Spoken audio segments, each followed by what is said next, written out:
రాష్ట్ర రాజకీయాలు లగిచర్ల ఘటన చుట్టూరా నడుస్తున్నాయి. ఇప్పటికే ఈ అంశాన్ని జాతీయ స్థాయిలో ప్రొజెక్ట్ చేస్తూ వెళ్తున్నటువంటి బీఆర్ఎస్ మానుకోట కేంద్రంగా మహా ధర్నాకు కూడా పిలుపునిచ్చింది. మరి కొద్దిసేపట్లో కేటీఆర్ కూడా ఈ ధర్నాకు హాజరయ్యే అవకాశం చాలా స్పష్టంగా కనిపిస్తుంది.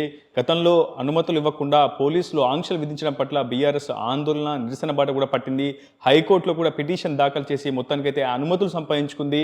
ఎట్టి పరిస్థితులలో బీఆర్ఎస్ మహాధర్నాను చేపట్టి తీరుతామని, రాష్ట్ర వ్యాప్తంగా గిరిజనులపై జరుగుతున్నటువంటి దాడులపై పూర్తి స్థాయిలో గొంతెత్తామని బీఆర్ఎస్ చెప్తుంది. మనకు అందుబాటులో జనగామ ఎమ్మెల్యే బీఆర్ఎస్ ప్రధాన కార్యదర్శి పల్లా రాజేశ్వరరెడ్డి ఉన్నారు. ఆయనతో మాట్లాడే అసలు విషయం తెలుసుకున్నాం. సార్, ఒకవైపు కేటీఆర్ టూర్ నేపథ్యంలో కొంత హై అలర్ట్ ప్రకటించింది. ఇప్పటికే పోలీస్ యంత్రాంగం కూడా గతంలో కూడా చూసాం, పూర్తి స్థాయిలో లాఠీ చార్జ్ కూడా జరిగే ఒక ఉద్రిక్తమైనటువంటి పరిస్థితులు మానుకోట జిల్లాలో ఏర్పడ్డాయి. మరికొద్దిసేపట్లో కేటీఆర్ కూడా వెళ్ళి ధర్నా కార్యక్రమంలో పాల్గొంటారని ఒక సమాచారం అందుతుంది. అసలు ఏం జరగబోతోంది?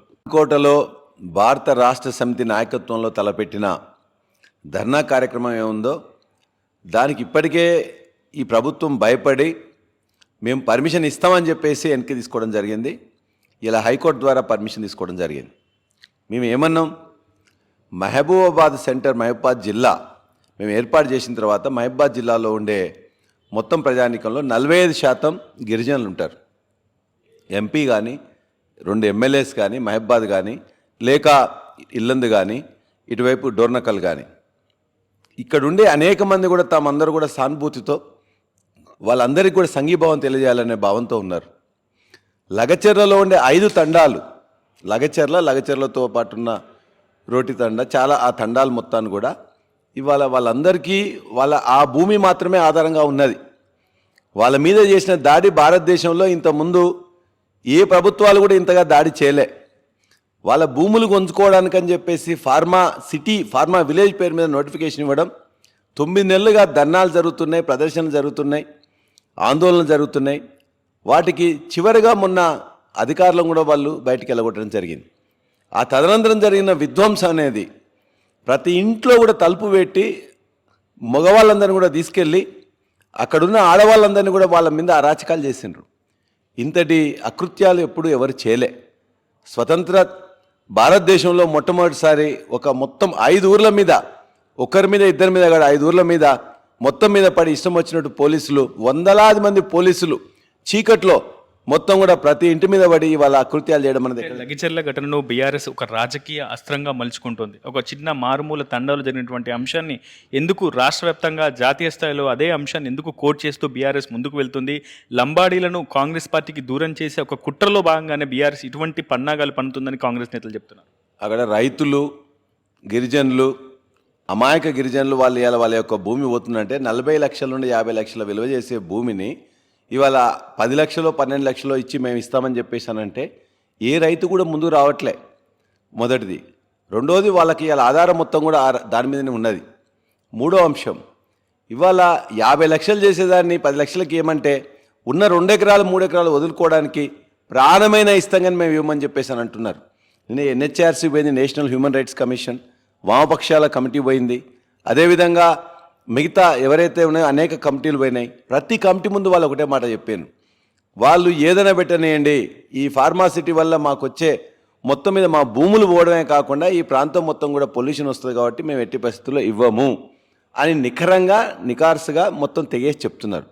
అటువంటి సందర్భంగా వాళ్ళ మీద అకృత్యాలు చేసి వాళ్ళని అరెస్ట్ చేసి ఎక్కడ పెట్టినామని తెలియకుండా చేస్తూ వాళ్ళ యొక్క భూములు గుంజుకుందామని ప్రయత్నం చేస్తే అది లంబాడాలకు జరిగిందా, గిరిజనులకు జరిగిందా, రైతులకు జరిగిందా, వాళ్లకు ఏ అన్యాయం జరిగితే అన్యాయం కోసం, ఆ అన్యాయాన్ని న్యాయం చేయడం కోసం ఇలా భారత రాష్ట్ర సమితి ప్రతిపక్ష పార్టీగా చేయాలి. ప్రతిపక్ష పార్టీగా భారత రాష్ట్ర సమితి చేయకపోతే తప్పు, చేస్తే తప్పు కాదు. కాబట్టి ఖచ్చితంగా గిరిజనుల పక్షాన ఉన్నాం, కొట్లాడుతున్నాం.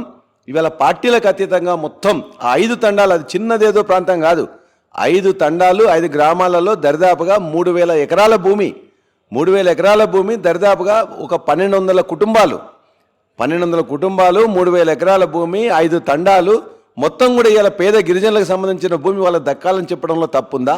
దానికోసం ఒక ధర్నా చేస్తామంటే ఎక్కడో లగచెర్లు ఉంటే లగచెర్లకు పోనీయరు, మహబూబ్ నగర్ పోనీయరు. ఇక్కడుండే గిరిజనులు మేము ఒక నిరసన ప్రదర్శన చేస్తాం, వారికి సంఘీభావం ఉంటామంటే కూడా తప్పేనా? దీనికోసం అని చెప్పేసి కూడా అడ్డుకుంటాం, నిలబడతాం. అడ్డుకున్నా నిలబడ్డా ఇదే మహబూబాబాద్లో ఇదే మానుకోట రాయి సంగతి ఇంతకుముందే చూసిన వాళ్ళు ఉన్నారు. తెలంగాణ ఉద్యమంలో మానుకోట రాయిందని చెప్పి తెలుసుకున్న వాళ్ళు ఉన్నారు. కాబట్టి ఇవాళ మమ్మల్ని అడ్డుకొనే చిలిపి ప్రయత్నాలు చేసినా కూడా ఎవరైనా చేసినా కేటీఆర్ గారు మా వర్కింగ్ ప్రెసిడెంట్గా ఖచ్చితంగా మహబూబాబాద్ వచ్చి తీరుతాడు, ధర్నాలో పాల్గొంటారు. వాళ్ళకి సంఘీభావం అనేది ఖచ్చితంగా తెలియజేస్తాం. ఆ ఫార్మా సిటీని, ఫార్మా విలేజ్ని వెనక్కి తీసుకుపోయేటట్టు ప్రయత్నం చేస్తాం. జాతీయ స్థాయిలో ఇదే అంశాన్ని ప్రస్తావిస్తూ కేటీఆర్ కూడా ముందుకు వెళ్తున్నారు. మానవ హక్కుల కమిషన్కు ఫిర్యాదు చేశారు, ఎస్సీ ఎస్టీ కమిషన్కి ఫిర్యాదు చేశారు. ఉన్న అన్ని అనుకూలతలను పూర్తి స్థాయిలో ఎక్కడికక్కడ ఫిర్యాదులు చేసుకుంటూ ఈ అంశాన్ని జాతీయ స్థాయిలో ప్రొజెక్ట్ చేస్తూ వస్తున్నారు. ఇప్పటికి వరకు కూడా ప్రభుత్వం నుంచి ఒక క్లారిటీ అనేది ఇప్పటివరకు స్పష్టంగా లేదు. మరోవైపు ఈ కుతంత్రాల వెనుక బీఆర్ఎస్ నేతలు కాసేపు కార్యకర్త సురేష్ ఉన్నారని, ఆ తర్వాత ఎమ్మెల్యే పట్నా నరేంద్ర ఉన్నారని, చివరికి రిమాండ్ రిపోర్ట్లో కేసీఆరే ఉన్నారంటూ కూడా కొంత ప్రచారం జరుగుతుంది. దీని గురించి బీఆర్ఎస్ ఎటువంటి న్యాయ పోరాటం చేయబోతుంది? న్యాయబద్ధంగా వాళ్ళకి దక్కాల్సిన భూమి వాళ్ళకే ఖచ్చితంగా దక్కేటట్టు ప్రయత్నం చేస్తాం. చివరికంట మా మీద కేసులు పెట్టినా, అరెస్ట్ చేసినా, జైల్లోకి పంపినా అమాయక గిరిజన రైతు ఎకరం ఒక్కటి కూడా పోకుండా వారికి అండగా ఉంటాం. ఎన్హెచ్ఆర్సీకి పోయినాం, మహిళా కమిషన్ పోయినాం, ఎస్సీ ఎస్టీ కమిషన్ పోయినాం, నేషనల్లో పోయినాం, ఇక్కడ కూడా స్టేట్లో పోయినాం. ప్రతి దగ్గర కూడా రిప్రజెంటేషన్స్ ఇచ్చే దగ్గర ఇచ్చినాం. వాళ్ళ కోసం సంఘీభావం రాష్ట్రం మొత్తం మీద తెలియజేసినాం, దేశంలో కూడా తెలియజేసినాం. మేము ఖచ్చితంగా మాది వాళ్ళను రక్షించడం, వారి యొక్క భూమిని వాళ్ళ కాపాడడం మా భావ్యంగా భావిస్తున్నాం. ఖచ్చితంగా అన్యాయానికి వ్యతిరేకంగా వారి పక్షాన నిలబడతాం, కొట్లాడతాం, ఎంతైనా తెగిస్తాం, వాళ్ళ భూమి వాళ్ళకు ఉండేటట్టు చూస్తాం. మహారాష్ట్ర ఎన్నికల్లో కాంగ్రెస్ ఓటమి తర్వాత బీఆర్ఎస్ మరింత దూకుడు పెంచిందని ఒక వాదన వినిపిస్తుంది. ఈరోజు వచ్చినటువంటి ఈ రిజల్ట్స్ తర్వాత అటు అధికార కాంగ్రెస్పై తీవ్రమైనటువంటి ఒత్తిడిని బీఆర్ఎస్ సృష్టించే ప్రయత్నం చేస్తుంది అంటున్నారు. నిజమేనా? మీ దూకుడు ఏ విధంగా కొనసాగబోతుంది? భవిష్యత్తులో కాంగ్రెస్పై కావచ్చు, ప్రభుత్వంపై ఎటువంటి పోరాటం చేయబోతున్నారు? మేము 10 సంవత్సరంలో మేము పరిపాలన చేస్తే మా మీద వచ్చిన వ్యతిరేకత 10 సంవత్సరంలో వస్తే వచ్చి ఉండొచ్చు. కానీ ఇలా కాంగ్రెస్ ప్రభుత్వం మీద 10 నెలల్లోనే అంతకంటే ఎక్కువగా ఇవాళ మొత్తం కూడా ప్రజల నుంచి వ్యతిరేకత వచ్చింది. ప్రజల యొక్క ప్రచార రథాలను మొత్తం కూడా ఊరల్లోకి వెళ్ళి బయటికి పంపిస్తూ ఉన్నారు. ఎక్కడ ఎవరిద్దరు కలిసినా మాట్లాడుకునేది ఎప్పుడు ఎన్నికలు వస్తాయా, ఈ యొక్క దుష్ట పాలన అంతం కావాలని చెప్పేసి చూస్తున్నారు. కాబట్టి మేము ప్రతిపక్షంగా మాకు ఇచ్చిన రోల్ని మేము ఖచ్చితంగా సజావుగా మేము చేస్తున్నాం.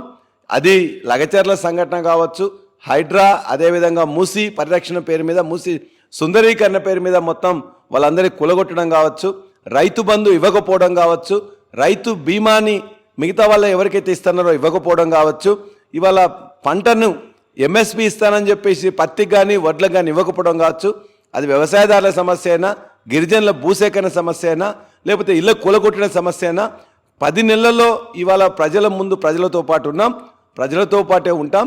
2001 నుండి 14 వరకు చేసిన పోరాటం ఏ విధంగా శాంతియుతంగా చేసి విజయ తీరాలకు చేర్చినామో 10 సంవత్సరంలో 2014 నుంచి 2023 వరకు అద్భుతంగా తెలంగాణను నిర్మించినామో, ఇవాళ తెలంగాణ నిర్మాణానికి ఏదైతే విధ్వంసం 10 నెలల్లో జరిగిందో దాన్ని అడ్డుకునే ప్రయత్నం చేస్తాం. ప్రజలకు అండగా ఉంటాం. ఖచ్చితంగా రేపు ధర్నాలో పాల్గొంటాం.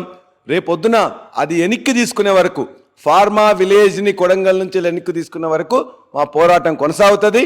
లగచర్ల గిరిజన వీరులందరూ కూడా గిరిజన అమాయక గిరిజనులకు అండగా ఉంటాం. వాళ్ళ భూమి వాళ్ళ కోసం ఉండేటట్టు చూస్తాం.